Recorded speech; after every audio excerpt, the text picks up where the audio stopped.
काय मग यंदा मत कोणाला? अहो गेली 10 वर्ष झाले मी मोशीत राहतो. पूर्वी काय होते इथे?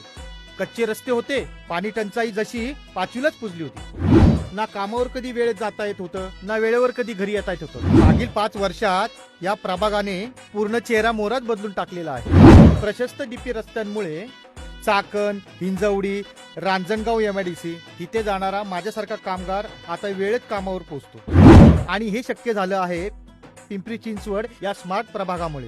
आणि हा स्मार्ट प्रभाग केलेला आहे आपल्या सारिकाताई बोराडे यांनी. म्हणूनच माझं मत आहे आमदार महेश लांडगे यांच्या मार्गदर्शनाखाली स्मार्ट प्रभाग निर्माण करणाऱ्या सारिकाताईंनाच. सारिकाताईंना मत देऊ, विकासाला साथ देऊ. कमळाचे बटण दाबा. सारिकाताई नितीन बोराडे सस्ते यांनाच विजयी करा.